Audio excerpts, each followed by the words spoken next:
En octubre de 1910, la colonia china residente en la capital se vio perturbada por el asesinato de uno de sus coterráneos de nombre Adolfo Laos.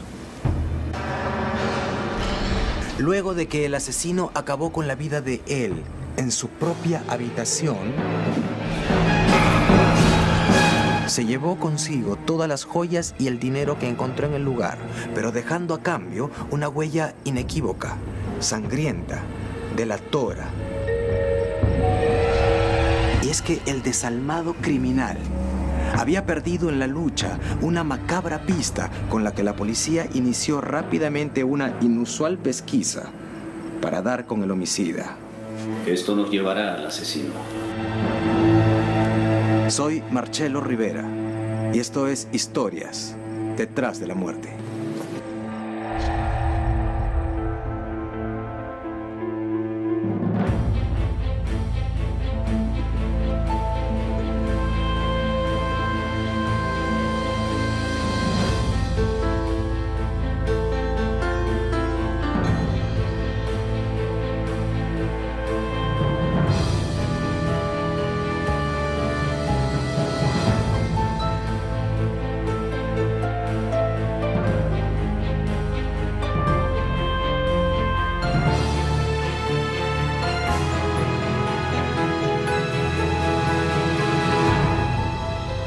Historias detrás de la muerte.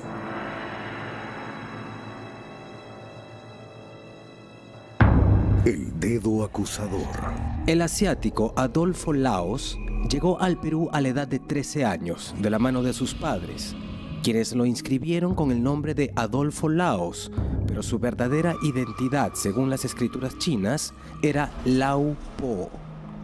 Adolfo era muy hábil para los negocios, por lo que en poco tiempo se hizo propietario de 3 puestos de carne en el mercado central, los que eran atendidos por sus connacionales, los chinos Gui, Agen y Asem.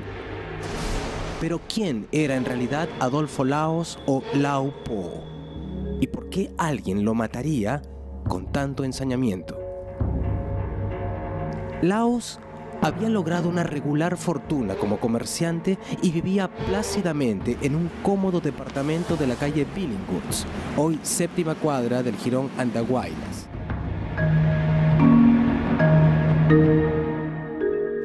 Su actividad como comerciante la alternaba con su afición a los naipes, con los que también era muy hábil y en los que la fortuna igualmente le sonreía.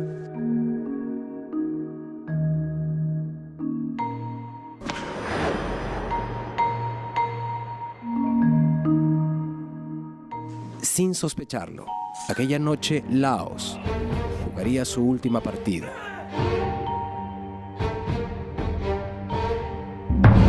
La Lima de 1900 está llena de casas de juego y los mayores visitantes y jugadores fueron los orientales y siempre tuvieron una tendencia a los juegos de azar. Por otra parte, existían ciertos barrios donde ellos consumían opio. Eran personas que tenían costumbres bastante particulares. Laos se dirigió al casino del Teatro Chino en la calle Rastro de la Huaquilla, hoy 4ª cuadra del jirón Cangallo, en los barrios altos. Adentro lo esperaban un grupo de chinos tan aficionados a las cartas como él. Laos se unió inmediatamente a la mesa en la que los otros aficionados jugaban póker.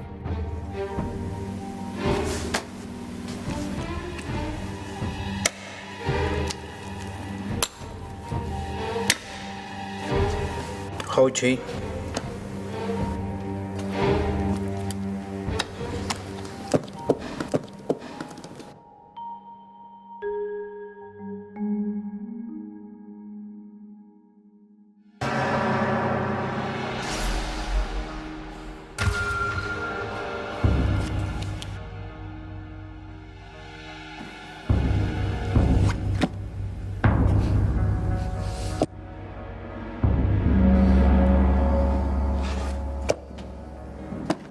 Trong miệng Lê Ông Bảo à Wo Da Chen TK Phen Hey 10K hàng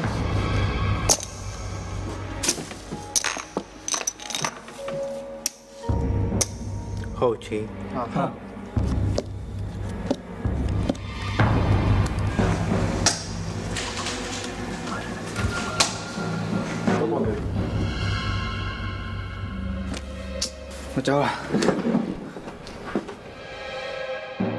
Ho Chi.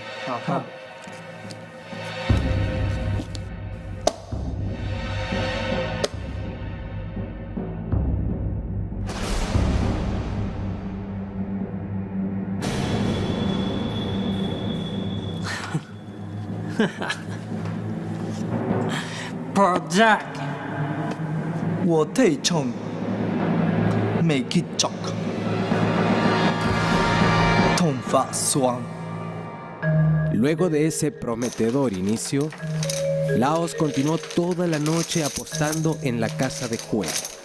En el caso de Laos, al igual que la comunidad china, me parece que tienen un alto grado de desarrollo ritual, lúdico, que supera algo a la contundente razón occidental.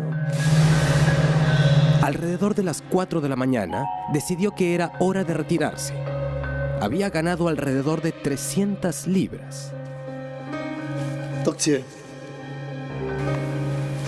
바이바이. Luego de ganar una considerable suma en el póker, Adolfo Laos se dirigió a su vivienda para descansar, sin imaginar que la muerte iba tras sus pasos.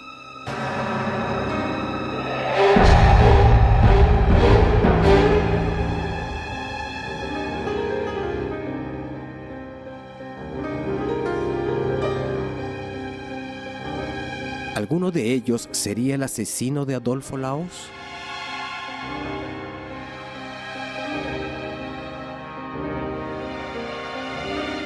Adolfo Laos se disponía a descansar plácidamente. Estaba satisfecho de haber ganado una vez más en el póker. Se sentía un hombre afortunado. Los negocios y los juegos de azar habían sido hechos para él. La vida le sonreía.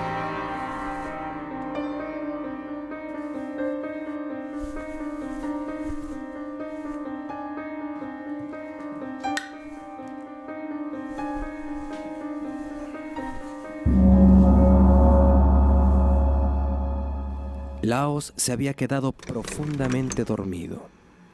Quizás por eso no notó que un intruso ingresaba a su habitación. ¡Chen! 부첸 chen, 부첸 ¿dónde está el dinero? espera.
El asesino partió raudo de la escena del crimen, pero su victoria no le salió tan barata. Esto nos llevará al asesino.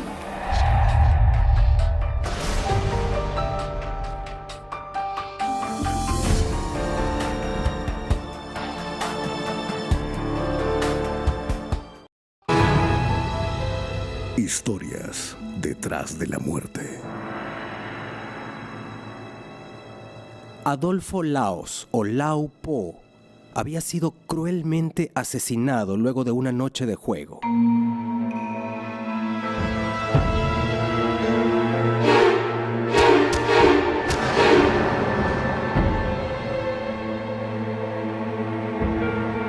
criminal pudo huir fácilmente.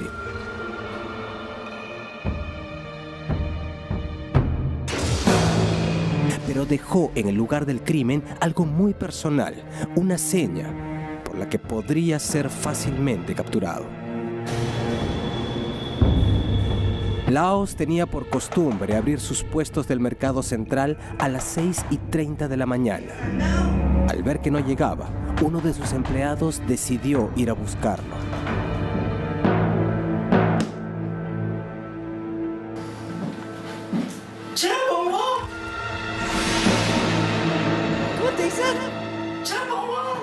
El joven asiático salió despavorido al ver la macabra escena. Ninguno de los 3 empleados del infortunado chino quiso dar aviso a la policía. Al parecer, tenían miedo de que se les culpase por el asesinato. O quizás uno de ellos lo cometió.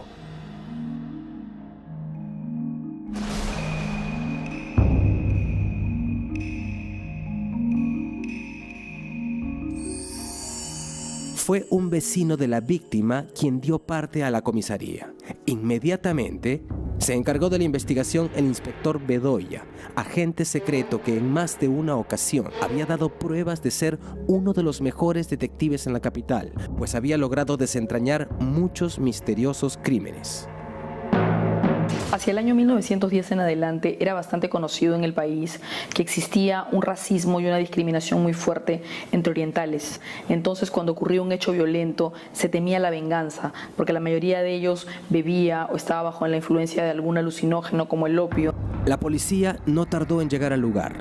Revisó cuidadosamente la habitación buscando algún indicio que los lleve al autor del crimen. Nunca imaginaron lo que encontrarían.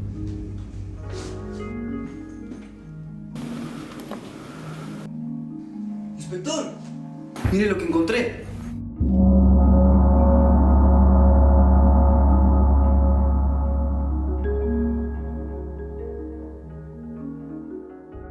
Esto nos llevará al asesino. El inspector ordenó cerrar y lacrar las puertas de las habitaciones, quedando detenidos los empleados de la víctima por haber entrado en contradicciones al sostener que no conocían a su patrón.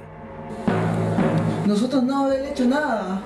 ¿Por qué dijeron que no conocían a Laos? Si trabajan para él. Por miedo. ¿Miedo a qué? Tranquilo, Pérez. ¿Miedo a qué? A que nos meta de la cárcel, ve. ¿A qué más? Si no han hecho nada, no tienen por qué temer. Ya le hemos dicho, señor policía, somos inocentes. Bueno, eso lo determinarán las investigaciones. Enciérralo, Pérez. Ay, ya. ¡Ay, ya, ¡Chito! ¡Chito!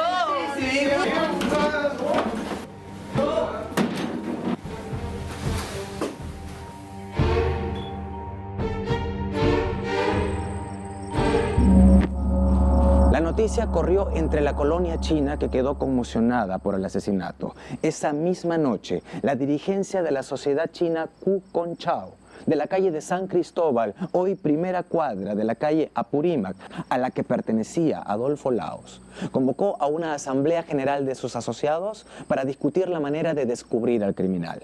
Luego de un intercambio de ideas, acordaron ayudar a la policía con una recompensa de 1,000 soles plata a aquel ciudadano que proporcionara información sobre el paradero del asesino, al que además debía faltarle una parte del dedo. Los chinos tenían interés, ¿no?, de juntarse y formar estas asociaciones con el fin primordial de dar ayuda mutua a sus miembros en asistencia a las enfermedades, en los sepelios o cuando ocurría algún tipo de emergencia. Y era una forma de poder encontrar ayuda en sus propios hermanos. Una comisión se encargó de colocar avisos al estilo de las películas del oeste en las paredes de las calles del barrio chino con escrituras chinas y en español. Es de hecho de que un crimen de esa naturaleza habrá causado mucha conmoción dentro de los miembros, y por eso es que seguramente se habrán tomado la iniciativa de dar una muy buena recompensa para ir tras del asesino. El inspector Bedoya sabía que tenía entre sus manos una importante evidencia que lo conduciría sin duda al asesino. Esto es todo lo que tenemos, Martínez. Nuestra tarea ahora es reunir a todos los dedo mochos de la ciudad y ver con cuál de todos ellos encaja este pedazo de dedo. Convoca a la prensa. Nos va a ser muy útil su ayuda. Sí, inspector.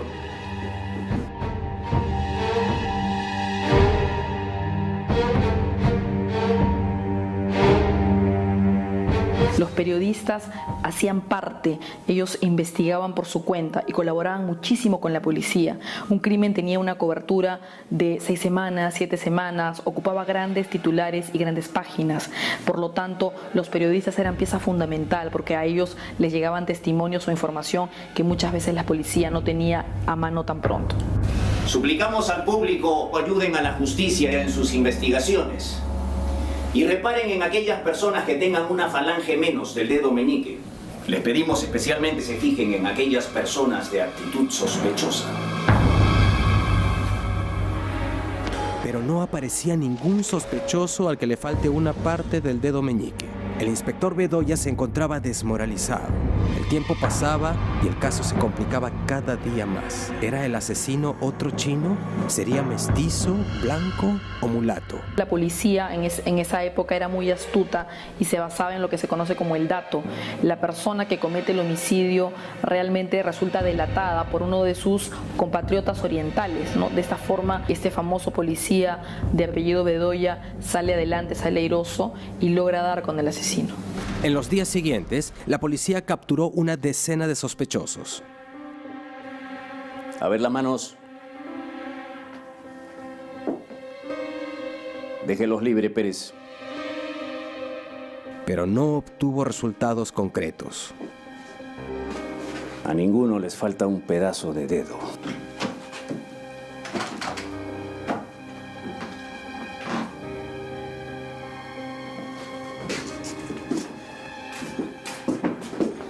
Atrapamos a este sospechoso, inspector.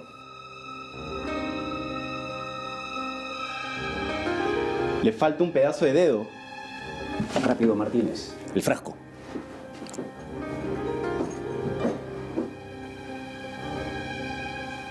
Estira las manos.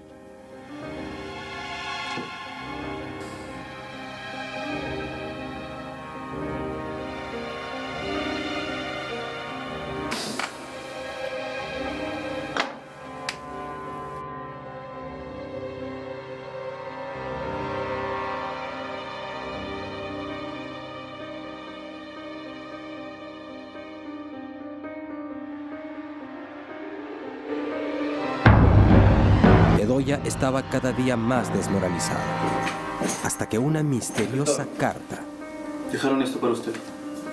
llegó a su despacho. La misiva decía: En la calle Prado, en un callejón, está oculto un chino sospechoso, que bien pudiera estar esquivando la acción de la policía por haber practicado algún hecho delictuoso. Le falta una parte del dedo meñique. ¿Habrá dado por fin con el asesino?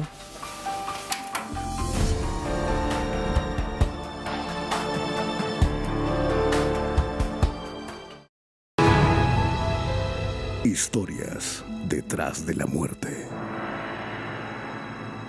A la policía se le hacía muy difícil dar con el asesino de Adolfo Laos.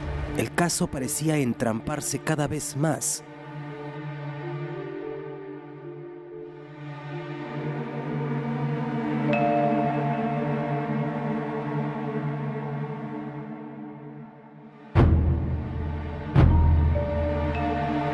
Hasta que una misteriosa carta, llegada providencialmente a manos del investigador, arrojaría nuevas luces. En la calle Prado, en un callejón, está oculto un chino sospechoso, que bien pudiera estar esquivando la acción de la policía por haber practicado algún hecho delictuoso. ¿Lo oíste, Pérez? Le falta una parte del dedo meñique. Algo me dice que ahora sí vamos a encontrar al asesino. Vamos. Bedoya se dirigió inmediatamente a la calle del Prado, hoy cuadras 12, 13 y 14 del Jirón Junín, en los barrios altos, y específicamente a la quinta asignada con el número 1294, como decía la carta. Allí, con mucha discreción y valiéndose de diversas artimañas, logró conseguir de los vecinos todos los datos que necesitaba para saber si la información era correcta. Al corroborarla, se dirigió a la casa número 6, en donde, según el misterioso informante, vivía el asesino.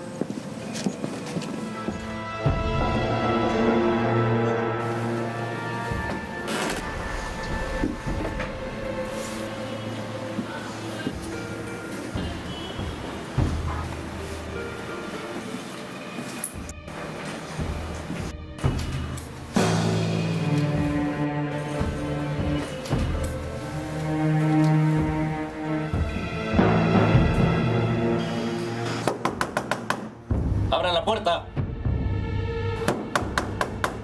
¡He dicho que abran!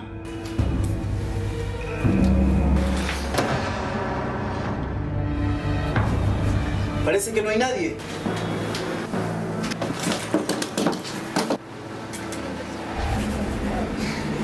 Suelta el puñal. Vamos, suelta el puñal.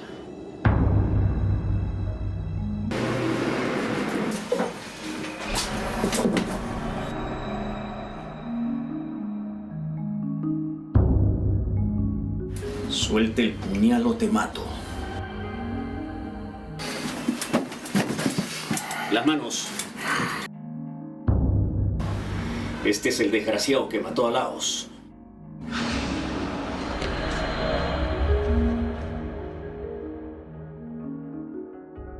Las ropas y el calzado del chino presentaban grandes manchas de sangre, lo que hacía sospechar más aún de que sí era el autor del delito. El asesino fue identificado como Louis Lint y entre sus pertenencias se encontraron 2 libras de oro. El homicida habló poco y según el intérprete que hubo que contratar, dijo lo siguiente.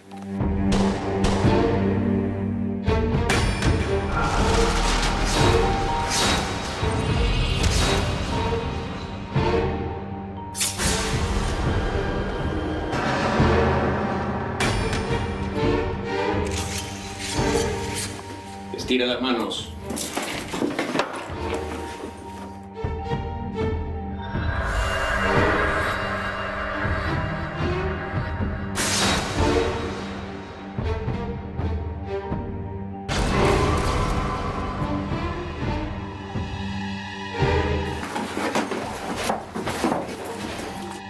Posteriores investigaciones comprobaron que el homicida era un jugador empedernido y conocía muy bien a Laos, ya que compartió con él muchas horas de juego en el casino. La noche del crimen le entró la codicia al verlo favorecido por la suerte y lo asesinó.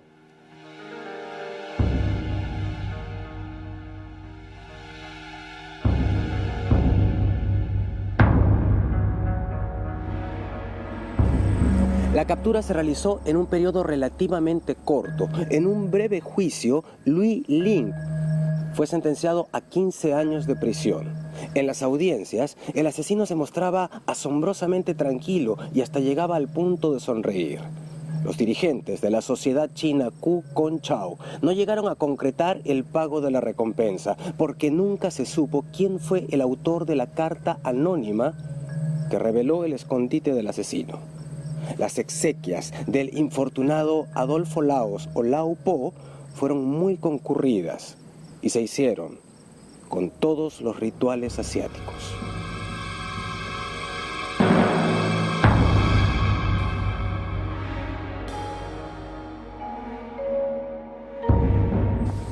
Sin duda, esta ha sido una historia muy singular, pero no es la única que existe en este camposanto.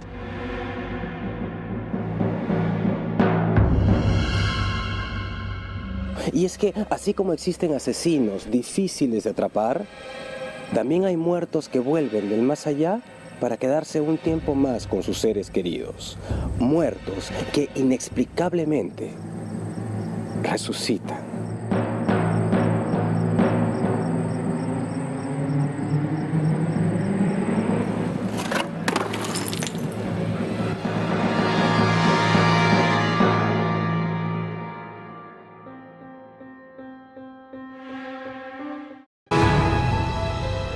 Historias detrás de la muerte. El 23 de mayo de 1957, luego de una ardua búsqueda por comisarías y hospitales, Margarita Gamarra, una desesperada y bondadosa madre, llega a la morgue central de Lima con la esperanza de encontrar por lo menos los restos de su único hijo, Víctor Takimoto, quien llevaba ya varios días desaparecido. En el fondo, quizá Margarita no deseaba encontrarlo allí. Es mi hijo, es mi hijo. Sin embargo, después de reconocer el cadáver, el cuerpo le es entregado a la desconsolada madre, quien procedió inmediatamente a darle cristiana sepultura en medio del profundo pesar de sus familiares y amigos. Sin embargo, después de las exequias, algo ocurrió que causaría el espanto de todos. ¿Qué fue lo que pasó? ¿Qué acontecimiento pudo haber aterrado a todo un vecindario? Regreso del más allá.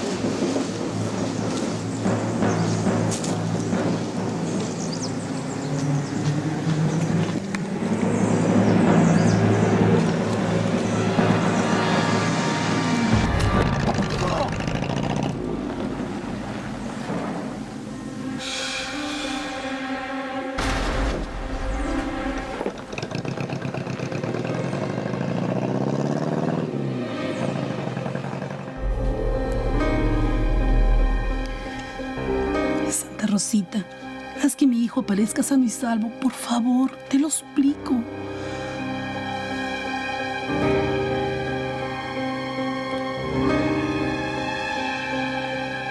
No te olvides de mí. Mira que nos conocemos de años.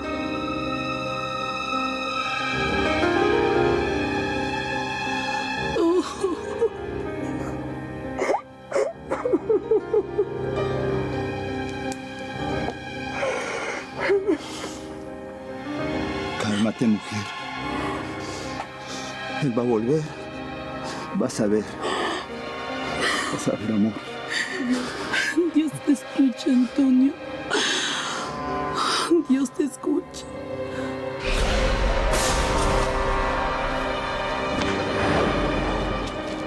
¿Qué es eso? Es un perro. No, es una persona.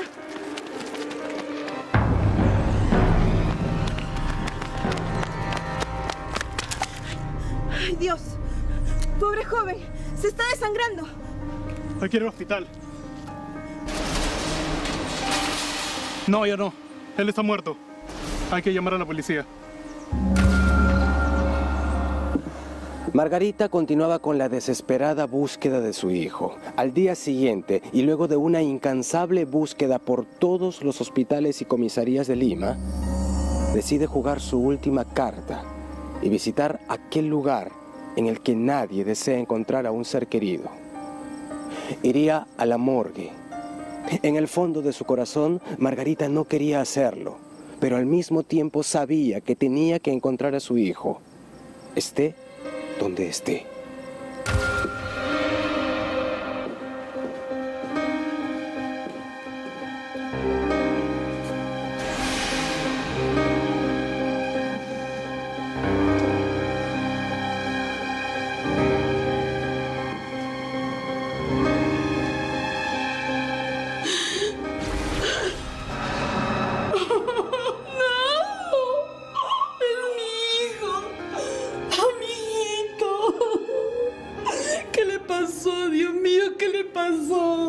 Tuvo un accidente en la carretera central. Lo atropelló un auto. ¡No! ¡Mi hijito lindo, no! La policía dio por identificado el cadáver y se lo entregó a la afligida Margarita para que le diera cristiana sepultura.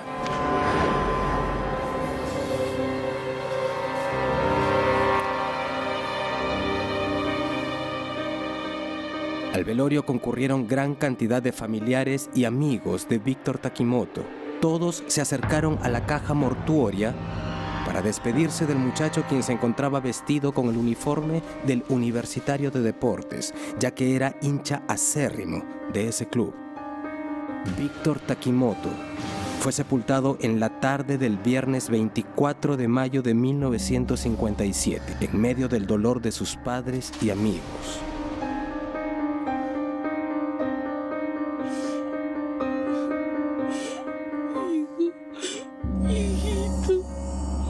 Margarita no soportaba la enorme tristeza que le causaba la muerte de su único hijo. ¿Por qué no me hiciste el milagro, Santa Rosita? ¿Por qué? Ay, por favor, devuélvemelo, Señor. Devuélvemelo, te lo suplico. Margarita no imaginaba que algo completamente inesperado e insólito estaba por ocurrir.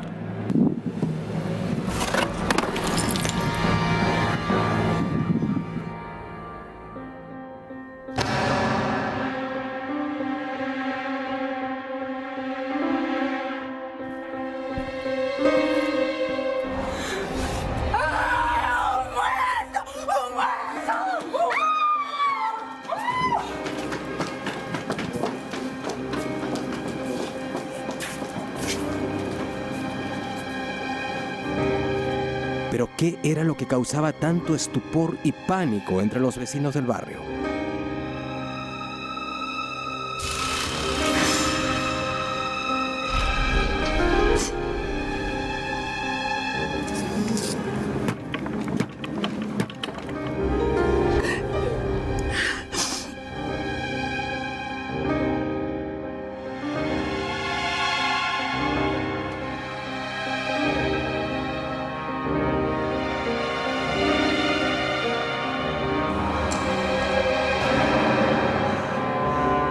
Hola, mamá.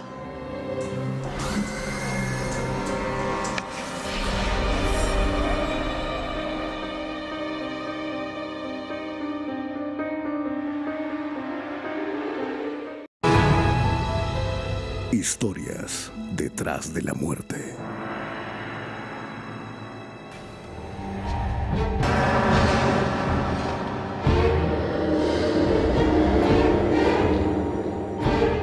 Luego de haber sido sepultado en medio del gran dolor de sus familiares y amigos, Víctor Takimoto apareció vivo, causando gran asombro y terror entre todos los que lo acompañaron hasta su última morada.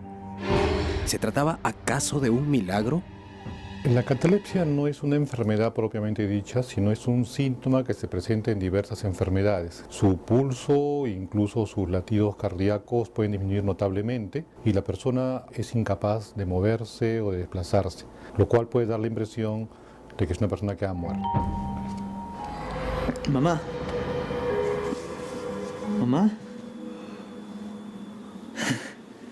Mamá.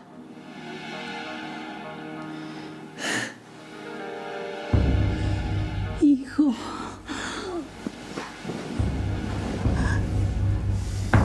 Hijito.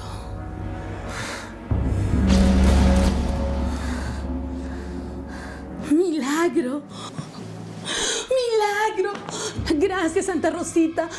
Me hiciste el milagro. Sabía que no me ibas a abandonar. Milagro.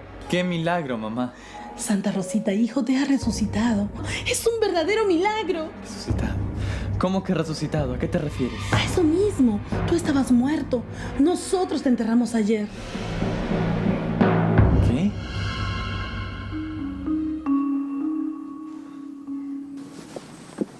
Margarita estaba convencida que lo que había ocurrido con su hijo era un verdadero milagro.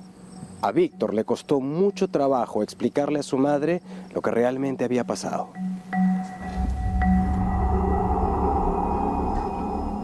Eso fue lo que pasó. Me atropelló un auto en la carretera central. Unas personas vinieron, me recogieron y me llevaron al hospital y... aquí estoy. Gracias a Dios el accidente no fue tan grave.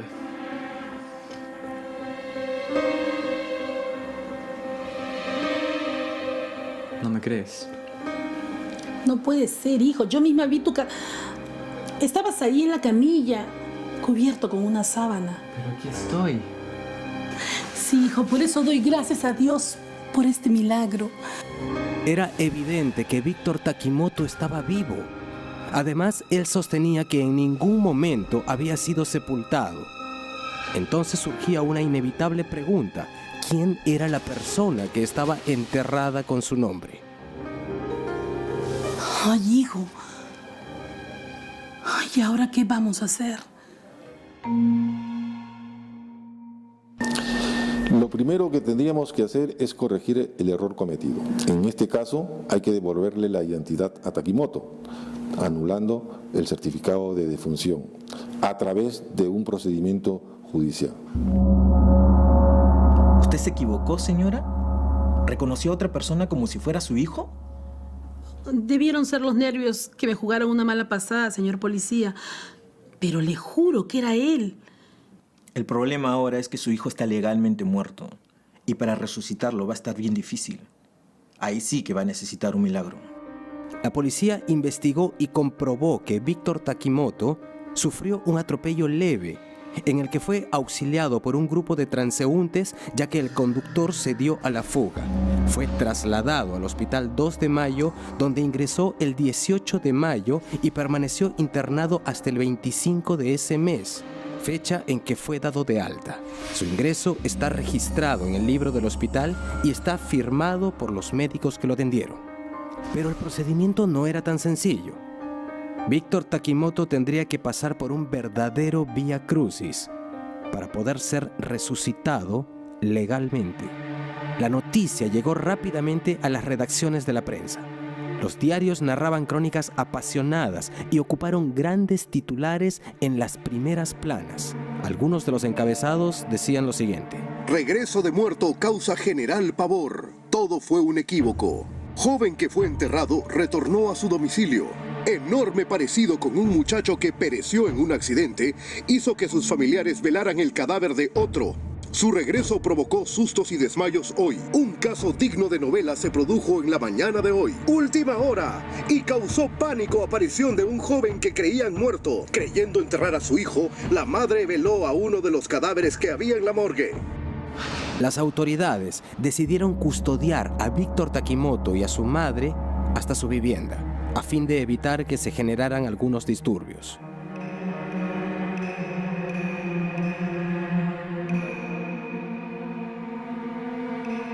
El juez había ordenado la exhumación del cadáver que estaba enterrado con el nombre de Víctor Takimoto, quien debía acudir a esa diligencia para ser confrontado con el muerto. La exhumación del cadáver se produjo el 26 de mayo, 2 días después de que el supuesto Víctor Takimoto fuese enterrado. Takimoto acudió acompañado por Margarita y Antonio, sus padres. Hubo una gran concurrencia de curiosos en la diligencia. Al abrir el ataúd, un fuerte rumor corrió entre los presentes. El parecido entre el verdadero Víctor Takimoto y el falso era sorprendente. El juez pidió a Margarita que se acercase al ataúd a fin de corroborar que el cadáver que estaba allí es el mismo que ella reconoció en la morgue. Luego de confirmar el hecho, Margarita abrazó a su hijo diciéndole que el que estaba enterrado era su vivo retrato. Los asistentes coincidían en que Víctor Takimoto parecía ido, como si se le hubiese robado el alma. Takimoto parecía estar sufriendo algún efecto psicológico producido por su muerte. Y es que quienes lo conocían aseguraban que parecía ser otra persona.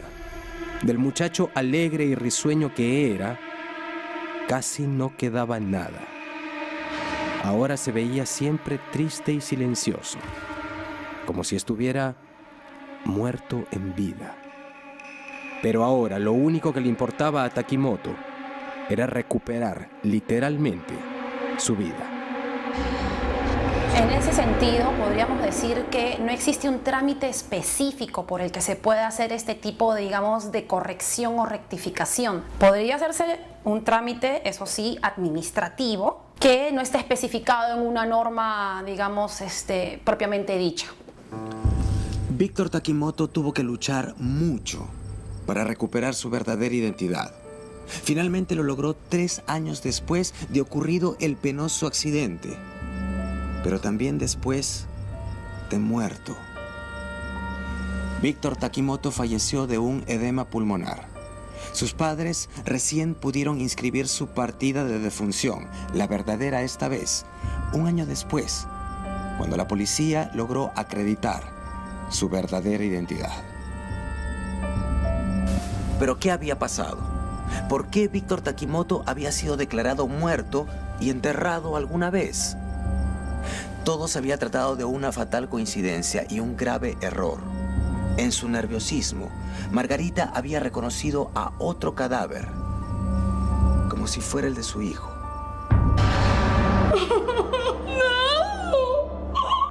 ¿Pero por qué el asombroso parecido? Tal vez una respuesta en la historia de Víctor Takimoto es que en realidad Margarita y Antonio eran sus padres adoptivos.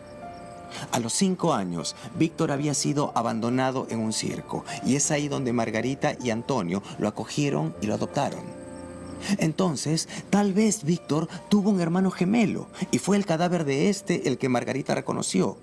Puede que haya sido así. Como también puede que sea cierto eso de que en alguna parte del mundo todos tenemos un doble.